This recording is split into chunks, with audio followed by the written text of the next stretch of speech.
EV का शाही परिवार। Tin woodman ने बैठक को सबसे पहले संबोधित किया। शुरू में उन्होंने कहा, हमारे महान और प्रतिष्ठित शासक ओज़मा के पास ये खबर आई कि ईव के भूतपूर्व राजा इवोल्डो की पत्नी और 10 बच्चे, 5 लड़के और 5 लड़कियां, नोम राजा द्वारा गुलाम बना लिए गए हैं और उनके भूमिगत महल में बंदी बनाए गए हैं। साथ ही ईव में कोई भी इतना शक्तिशाली नहीं था कि उन्हें मुक्त करा सके। स्वाभाविक रूप से हमारी ओज़मा बेचारे कैदियों को मुक्त कराने का साहसिक कार्य करना चाहती थी, लेकिन लंबे समय तक उसे दोनों देशों के बीच के विशाल रेगिस्तान को पार करने का कोई रास्ता नहीं मिला। अंत में वह हमारे देश की एक मित्रवत जादूगरनी ग्लिंडा द गुड के पास गई, जिसने कहानी सुनी और तुरंत ओज़मा को एक जादुई कालीन भेंट किया, जो लगातार हमारे पैरों के नीचे खुलता रहेगा और इस तरह रेगिस्तान को पार करने के लिए हमारे लिए एक आरामदायक रास्ता बना देगा। जैसे ही उसे कालीन मिला, हमारे दयालु शासक ने मुझे हमारी सेना को इकट्ठा करने का आदेश दिया, जो मैंने किया। आप इन साहसी योद्धाओं में ओज़ के सभी बेहतरीन सैनिकों का चयन देख सकते हैं, और अगर हमें नोम राजा से लड़ना पड़ा, तो हर अधिकारी जो हमारे लिए एक बेहतरीन सैनिक होगा, वो हमारे लिए एक बेहतरीन सैनिक होगा। साथ ही निजी सैनिक भी मृत्यु तक भयंकर युद्ध करेंगे। फिर टिकटॉक बोला, तुम नोम राजा से क्यों लड़ो? उसने पूछा। उसने कोई गलत काम नहीं किया है।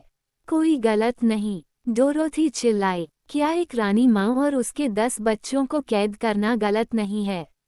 टिकटॉक ने जवाब दिया, इवोल्डो ने उन्हें नोम राजा को बेच दिया था। यह ईव का राजा था जिसने गलत किया था, और जब उसे एहसास हुआ कि उसने क्या किया है तो वह समुद्र में कूद गया और डूब गया। यह मेरे लिए खबर है, ओज़मा ने सोच समझकर कहा। मैंने सोचा था कि इस मामले में नोम राजा ही दोषी है, लेकिन किसी भी हालत में उसे कैदियों को आज़ाद कराना ही होगा। मेरे चाचा इवोल्डो बहुत दुष्ट व्यक्ति थे, राजकुमारी लेंगाविडेरे ने कहा। अगर वह अपने परिवार को बेचने से पहले खुद डूब गए होते, तो कोई भी नहीं मरता परवाह की होती। लेकिन उसने उन्हें लंबे जीवन के बदले में शक्तिशाली नोम राजा को बेच दिया और बाद में समुद्र में कूदकर जीवन को नष्ट कर दिया। तो फिर ओज़मा ने कहा, उसे लंबी उम्र नहीं मिली और नोम राजा को कैदियों को सौंपना होगा। वे कहाँ कैद हैं? कोई भी ठीक से नहीं जानता, राजकुमारी ने उत्तर दिया। क्योंकि राजा, जिसका नाम रॉक्स का रोकवेट है, के पास इस राज्य के उत्तरी छोर पर स्थित महान पर्वत के नीचे एक शानदार महल है, और उसने रानी और उसके बच्चों को आभूषणों और ब्रिके ब्रैक में बदल दिया है, जिससे वह अपने कमरों को सजाता है। मैं जानना चाहती हूँ, डोरोथी ने कहा, ये नोम राजा कौन है? मैं तुम्हें बताऊंगा, ओज़मा ने उत्तर दिया। उसे भूमिगत दुनिया का शासक कहा जाता है, और वह चट्टानों और उन सभी चीज़ों पर शासन करता है जो चट्टानों में हैं। उसके शासन में हजारों नोम्स हैं, जो विचित्र आकार के लेकिन शक्तिशाली प्रेत हैं जो अपने राजा की भट्टियों और भट्टियों में काम करते हैं, सोना, चांदी और अन्य धातुएं बनाते हैं जिन्हें वे चट्टानों की दरारों में छिपा देते हैं, ताकि पृथ्वी की सतह पर रहने वाले लोग उन्हें बड़ी मुश्किल से पा सकें। इसके अलावा वे हीरे, मानिक और पन्ने भी बनाते हैं जिन्हें वे जमीन में छिपा देते हैं। इसलिए नोम्स का साम्राज्य आश्चर्यजनक रूप से समृद्ध है, और हमारे पास जो भी कीमती पत्थर, चांदी और सोना है वो हम धरती और चट्टानों से लेते हैं जहां नोम राजा ने उन्हें छिपा दिया है। मैं समझती हूँ, डोरोथी ने बुद्धिमानी से अपना छोटा सा सिर हिलाते हुए कहा। क्योंकि हम अक्सर उसके खजाने चुरा लेते हैं, ओज़मा ने आगे कहा। भूमिगत दुनिया का शासक पृथ्वी की सतह पर रहने वालों को पसंद नहीं करता है, और हमारे बीच कभी नहीं आता है। अगर हम रॉक्स के राजा रोकवेट को देखना चाहते हैं, तो हमें उसके अपने देश में जाना होगा, जहां वह सर्वशक्तिमान है, और इसलिए यह एक खतरनाक काम होगा। लेकिन गरीब कैदियों की खातिर, डोरोथी ने कहा, हमें ऐसा करना चाहिए। हम ऐसा करेंगे, बिजुका ने उत्तर दिया। हालांकि नोम राजा की भट्टियों के पास जाने के लिए मुझे बहुत साहस की आवश्यकता है, क्योंकि मैं केवल भूसे से भरा हुआ हूँ, और आग की एक चिंगारी मुझे पूरी तरह से नष्ट कर सकती है। भट्टियाँ मेरा टिन भी पिघला सकती हैं, टिन वुडमैन ने कहा, लेकिन मैं जा रहा हूँ। मैं गर्मी बर्दाश्त नहीं कर सकती, राजकुमारी लेंगाविडेरे ने आलसी भाव से जम्हाई लेते हुए कहा। इसलिए मैं घर पर ही रहूंगी। लेकिन मैं चाहती हूँ कि आप अपने काम में सफल हों, क्योंकि मैं इस बेवकूफ़ी भरे राज्य पर शासन करते करते थक चुकी हूँ और मुझे अपने सुंदर सिरों की प्रशंसा करने के लिए और अधिक अवकाश की आवश्यकता है। हमें तुम्हारी ज़रूरत नहीं है, ओज़मा ने कहा, क्योंकि अगर अपने बहादुर अनुयायियों की मदद से मैं अपना उद्देश्य पूरा नहीं कर सकता, तो तुम्हारे लिए यात्रा करना बेकार होगा। बिल्कुल सच है, राजकुमारी ने आह भरते हुए कहा। तो अगर आप मुझे माफ़ करेंगे तो मैं अब अपने मंत्रिमंडल में चली जाऊंगी।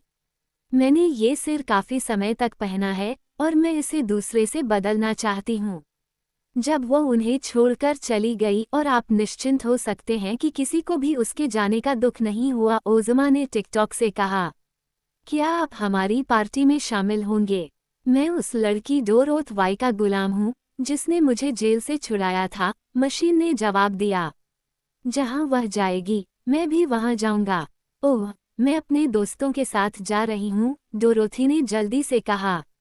मैं किसी भी कीमत पर मौज मस्ती नहीं छोड़ूंगी। क्या तुम भी जाओगी, बिलिना? जरूर, बिलिना ने लापरवाह लहजे में कहा। वो अपनी पीठ के पंखों को सहला रही थी और ज्यादा ध्यान नहीं दे रही थी। गर्मी तो उसे ठीक से आती है, बिजुका बोला। अगर उसे अच्छे से भून दिया जाए तो वह पहले से कहीं बेहतर हो जाएगी। तो फिर, ओज़मा ने कहा, हम कल भोर होते ही नोम्स राज्य के लिए प्रस्थान करने की व्यवस्था करेंगे। और इस बीच हम आराम करेंगे और यात्रा के लिए खुद को तैयार करेंगे। हालांकि राजकुमारी लेंगाविडेरे अपने मेहमानों के सामने फिर से नहीं आई, लेकिन महल के नौकरों ने उससे आए अजनबियों की सेवा की और पार्टी को आरामदायक बनाने के लिए अपनी पूरी कोशिश की। उनके पास कई खाली कमरे थे और 27 की बहादुर सेना को आसानी से उपलब्ध कराया गया था और खूब दावतें दी गईं। काया शेर और भूखे बाघ को रथ से उतार दिया गया और पूरे महल में अपनी मर्जी से घूमने दिया गया, जहां उन्होंने नौकरों को लगभग डराकर रख दिया, हालांकि उन्होंने कोई नुकसान नहीं पहुंचाया। एक बार डोरोथी ने छोटी नौकरानी नंदा को एक कोने में डर के मारे दुबका हुआ पाया और उसके सामने भूखा बाघ खड़ा था। तुम वाकई बहुत स्वादिष्ट लग रहे हो, जानवर कह रहा था। क्या तुम मुझे तुम्हें खाने की अनुमति दोगे?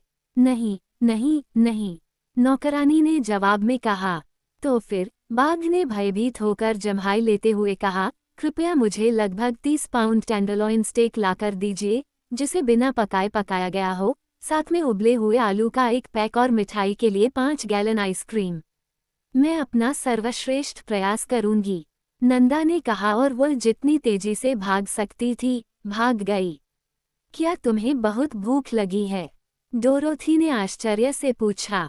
आप मेरी भूख के आकार का अंदाजा भी नहीं लगा सकते, बाघ ने दुखी होकर जवाब दिया। ऐसा लगता है कि यह मेरे पूरे शरीर को भर देती है, मेरे गले के सिरे से लेकर मेरी दुम की नोक तक। मुझे पूरा यकीन है कि मेरी भूख मेरे हिसाब से नहीं है और मेरे शरीर के आकार के हिसाब से बहुत बड़ी है। किसी दिन जब मैं एक दंत चिकित्सक से संदंश लेकर मिलूंगा तो मैं इसे निकलवा दूंगा। क्या आपका दांत? डोरोथी ने पूछा। नहीं, मेरी भूख, भूखे बाघ ने कहा।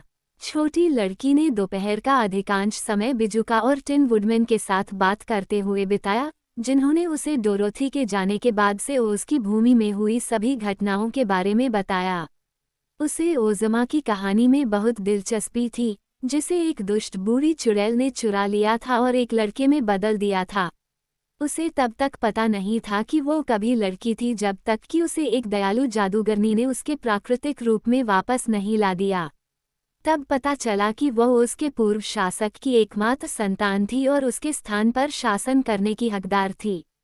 हालांकि ओज़मा ने अपने पिता के सिंहासन को वापस पाने से पहले कई रोमांच किए, और इन सभी में उसके साथ एक कद्दू के सिर वाला आदमी, एक बहुत बड़ा और अच्छी तरह से शिक्षित वोगल बग और एक अद्भुत आरा घोड़ा जिसे जादुई पाउडर के माध्यम से जीवित किया गया था। बिजुका और टिन वुडमैन ने भी उसकी सहायता की थी, लेकिन काया शेर, जिसने जानवरों के राजा के रूप में महान जंगल पर शासन किया था, ओज़मा के बारे में तब तक कुछ नहीं जानता था जब तक कि वह उसकी राजसी राजकुमारी नहीं बन गई।